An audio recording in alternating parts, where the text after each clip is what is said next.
Gases are similar to liquids in that they flow. Both are called fluids. In a gas, the molecules are far apart, allowing them to move freely between collisions. A gas expands to fill all space available to it and takes the shape of its container.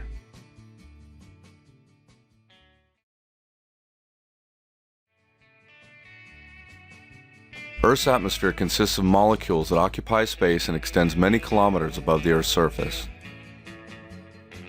We live in an ocean of gas, our atmosphere. Molecules energized by sunlight are in continual motion. Without Earth's gravity, they would fly off into outer space. Without the sun's energy, the molecules would eventually cool and just end up as matter on the ground. Unlike the ocean, which has a very definite surface, Earth's atmosphere has no definite surface. Unlike the ocean's uniform density at any depth, the density of the atmosphere decreases with altitude.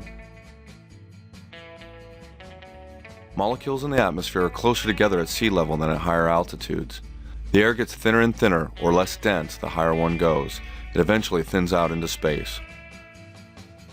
In the vacuous regions of interplanetary space, there is a gas density of about 1 molecule per cubic centimeter. This is primarily hydrogen, the most plentiful element in the universe.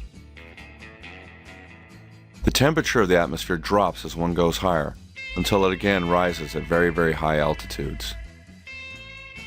The thickness of the atmosphere relative to the size of the world is like the thickness of the skin of an apple relative to the size of the apple.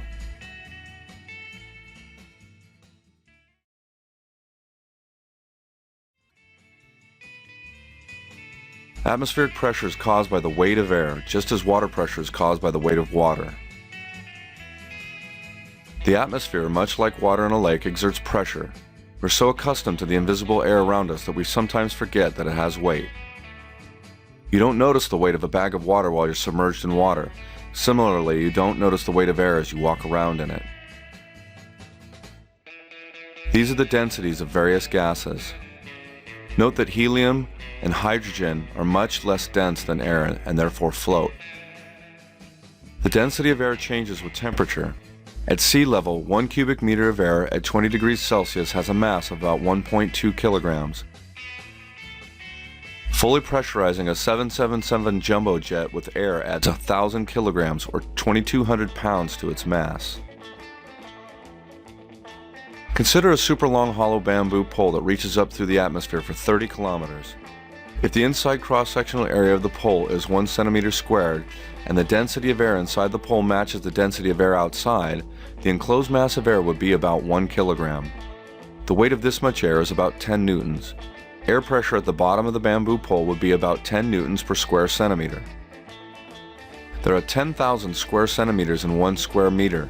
A column of air 1 meter squared in cross-section that extends up through the atmosphere has a mass of about 10,000 kilograms. The weight of this air is about 100,000 newtons. This weight produces a pressure of 100,000 newtons per square meter, or equivalently 100,000 pascals or 100 kilopascals. Pressure of the atmosphere is not uniform. There are variations in atmosphere pressure at any one locality due to moving air currents and storms.